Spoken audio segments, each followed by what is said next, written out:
प्रयत्न करतील. हॅलो, आपलं ते संपदाताई मुंडेचं प्रकरण आहे ना फलटणचं, तर त्याच्यात मला वाटतं मुख्यमंत्री साहेबांनी SIT नियुक्त करायचं ठरवलं. ते कुठपर्यंत प्रोसिजर मला लगेच सांगता का? हा लगेच मी आलो इथं कुटुंबाची भेट द्यायला वडवणीला, आईवडिलाशी भेटले. मला ते अर्जंट सांगा लगेच का. हो साहेब असले तर द्या लगेच. ठीक बघा ते लाईव्ह हे मला अर्जंट कळवा पण लगेच. बरं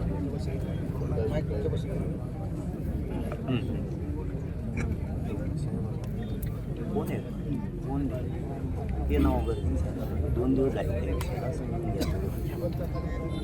बरं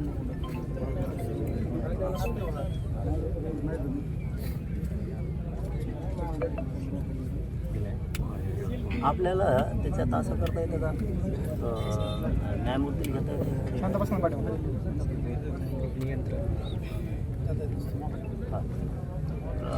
बघा. ते आता काय समजा मुख्यमंत्री साहेबांनी असं ठरवलं का की IPS अधिकारी महिला अधिकारी, आत्ताचा विषय नाव फक्त डिक्लेअर झालं.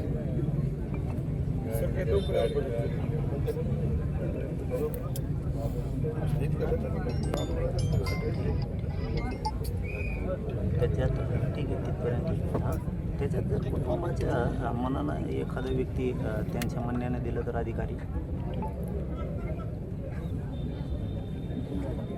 हां हां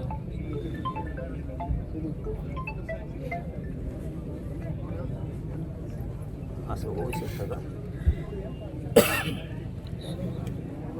आता कुटुंबाचा विश्वास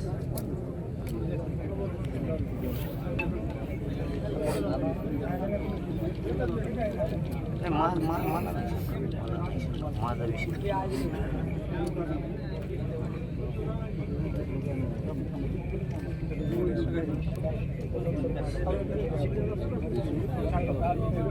निपक्षपाती चालणार का मग ती चौकशी? कारण मी आणखी काही शब्द दिलेला नाही कुटुंबाला. मी एकदा दिल्यात मग मागं सरकणार नाही.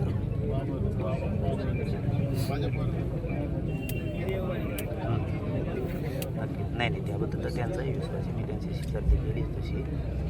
मी त्या बंधूकडे देतो मुलीच्या भावाकडं सविस्तर थोडंसं समजून पण घ्या, काय करायचं त्याच्यावर पण लक्ष द्या.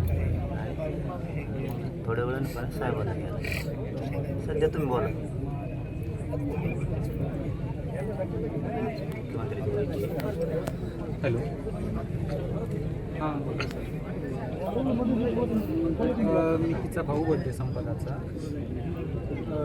सर, आमची अशी विनंती आहे की SIT तर स्थापन झाली आहे यामध्ये, पण या SITच्या नियंत्रणासाठी समजा आपण एक उच्च न्यायालयाच्या निवृत्त न्यायाधीशांची हे करू शकतो का?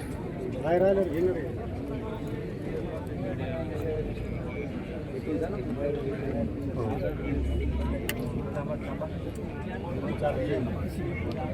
हो.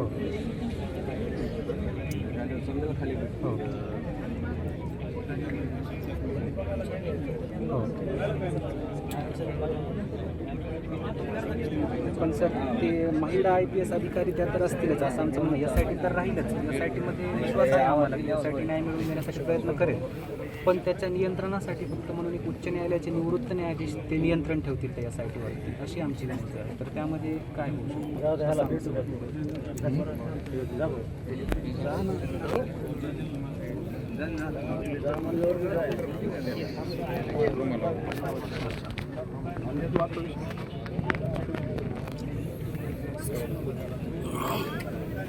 ठीक आहे. तसं सर, तुम्ही मुख्यमंत्री साहेबांशी बोलून पण आम्हाला कळवा. आणि यामध्ये आम्ही जर एखाद्या आमचा अधिकाऱ्यावरती विश्वास आहे असं जर आम्ही सांगितलं की या अधिकाऱ्यांचा यामध्ये SITमध्ये समावेश करा, तर अशी आम्ही रिक्वेस्ट करू शकतो का? मग चालेल.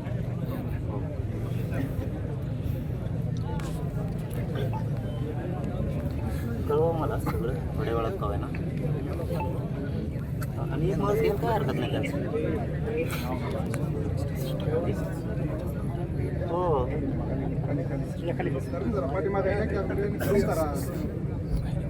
हां.